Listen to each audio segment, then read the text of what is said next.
Finally আমরা চলে এসেছি শ্রীপল্লী ওয়েলফেয়ার অ্যাসোসিয়েশন দুর্গাপুজো প্রাঙ্গণে।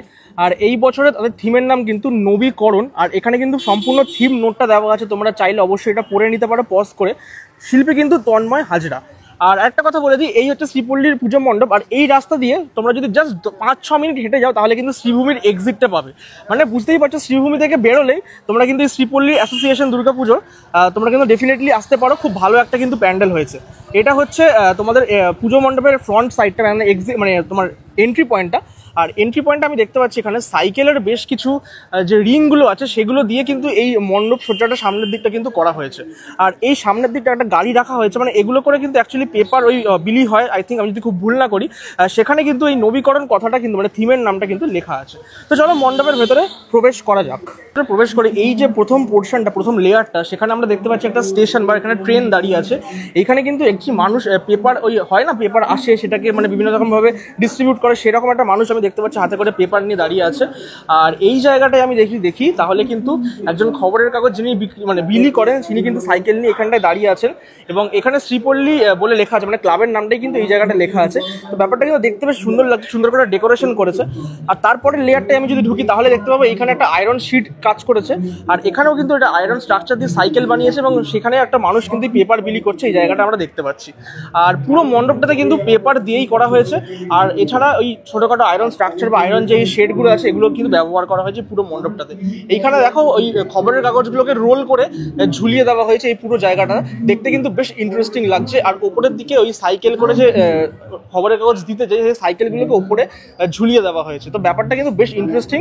আর সত্যি কথা বলতে ওভারঅল মণ্ডপের যে লাইটের যে টেক্সচার সেটা কিন্তু দেখতে বেশ ভালো লাগছে। একটা আলো আধারি কিন্তু ব্যাপার আছে পুরো ব্যাপার মানে প্যান্ডেলটার মধ্যে। এখানেও দেখতে পাচ্ছি একটা সেলুনকে দেখানো হচ্ছে। সেলুনে আমরা অনেক সময় খবরের কাগজ পড়ি বা খবরের কাগজ দিয়ে যাই, সেই ব্যাপারটাই কিন্তু এখানে ফুটিয়ে তোলা হয়েছে। এছাড়া আমি যদি একটু এগিয়ে যাই মণ্ডপের সামনের দিকটাতে তাহলে দেখতে পারবো ঠিক এই জায়গাটায় একটা চায়ের দোকান করা হয়েছে। তো সেখানেও কিন্তু ওই খবরের কাগজ আমরা পড়াশোনা মানে পড়ি, খবরের কাগজ দিয়ে যাই, সেই ব্যাপারটাই কিন্তু দেখো এখানে দেখানো হয়েছে। একজন মানুষ কিন্তু খবরের কাগজ পড়ছে চায়ের দোকানে বসে। আর চায়ের দোকান বলতে বুঝতেই পারছো যেমন মাটির ভাত থেকে শুরু করে সমস্ত কিছু থাকে। খুব সুন্দর করে এইখানটা চায়ে মানে একজন চা বানাচ্ছেন, ওটা ড্রয়িং করেছে, খুব সুন্দর লাগছে এই জায়গাটা দেখতে। মানে বেশ ভালো যিনি করেছেন তন্ময়দা, তিনি কিন্তু বেশ সুন্দর করে সাজিয়েছেন এই পুরো শ্রীপল্লীর মণ্ডপটা। আর এই জায়গাটায় মায়ের বেশ কিছু দেবীর মুখ আমি দেখতে পাচ্ছি যেগুলো কিন্তু খবরের কাগজ দিয়ে সম্পূর্ণ তৈরি করেছেন। এবং এই জায়গাটা দেখতে কিন্তু বেশ সুন্দর লাগছে। তোমরা ডেফিনেটলি মিস করো না, শ্রীভূমি আসলে শ্রীভূমির পিছন দিকেই কিন্তু 5-6 মিনিটের হাঁটা পথেই তোমরা কিন্তু এই পুজোটা কিন্তু পাবে।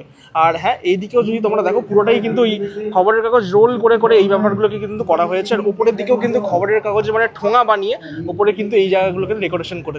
একজন বয়স্ক মানুষ কিন্তু খবরের কাগজ থেকে ছেড়ে এখন ওই যে ডিজিটাল যুগে ফোনে কিন্তু খবর দেখার চেষ্টা করছেন। একটু অসুবিধা হচ্ছে তারা চশমা পরে দেখতে, সেটাই কিন্তু এখানে বোঝানো হয়েছে। মানে ওনাদের সময় তো খবরের কাগজের প্রচলনটা খুব বেশি করেছিল, এখন সেটা কমে গিয়ে ডিজিটাল হয়ে গেছে, তাই ওনার কিন্তু একটু অসুবিধাই হচ্ছে।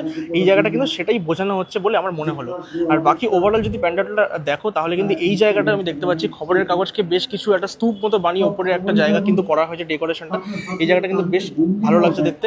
আর যদি এই জায়গাটাও দেখো, এখানেও কিন্তু দেখানো হচ্ছে প্রচুর খবরের কাগজ কিন্তু একসময় এখানে বিলি হতো বা পড়াশোনা করা হতো, বাট এখন কিন্তু ডিজিটাল হয়ে যাওয়ার পর ব্যাপারটা দেখতে কিন্তু এরকম লাগছে। এখন আমরা ডিজিটালি খবর পড়ি, তাই জন্য কিন্তু এখানে স্ক্রিনে ডিজিটালি খবরটা যাচ্ছে।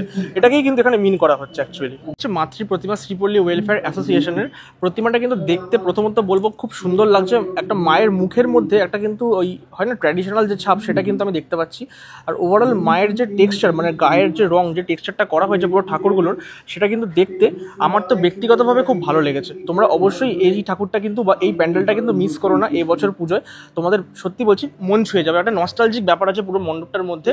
এবং পুরো পেছনের ব্যাকগ্রাউন্ডটাও আমি দেখতে পাচ্ছি এখানে কিন্তু পেপার দিয়েই কিন্তু এখানে করা হয়েছে, যেটা দেখতে বেশ ইউনিক লাগছে। আর এখানে গণেশ থেকে শুরু করে যারা যারা আছেন ঠাকুর, তাদের যে এই যে স্ট্যান্ডগুলো আছে সেগুলোও কিন্তু এই পেপার যে স্ট্যান্ড, পেপার রাখার যে স্ট্যান্ড, সেগুলোকেই দেখানো হয়েছে। আলাদা করে এখানে অসুর নেই, এখানে মহিষের মাথাটা এখানে দেখানো হয়েছে, তার মধ্যেও কিন্তু খুব সুন্দর করে পেপারগুলো প্লেস করেছে। আর মা দুর্গা এই মহিষের মাথার মাথার ওপর কিন্তু দাঁড়িয়ে আছে। তো সব মিলিয়ে দুর্দান্ত একটা প্রতিমা আমরা কিন্তু এই দেখতে পেলাম শ্রীপল্লী ওয়েলফেয়ার অ্যাসোসিয়েশনে। এই পুজো মণ্ডপটি তোমাদেরকে ঘুরিয়ে দেখালাম, সত্যি কথা বলছি একটা নস্টালজিক ব্যাপার কিন্তু ডেফিনেটলি পাবে এই পুজো মণ্ডপে আসলে।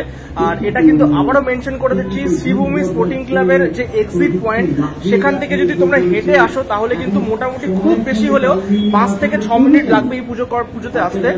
অবশ্যই এসো, মিস করো না, কারণ এটা কিন্তু কলকাতার একমাত্র পেপার দিয়ে করা প্যান্ডেল। আর প্রতিমাটাও কিন্তু দারুণ হয়েছে, তোমরা ভিডিওতে অলরেডি দেখেছো। তো আশা করছি তোমাদের সম্পূর্ণ প্যান্ডেলটি এবং প্রতিমাটি খুব ভালো লেগেছে।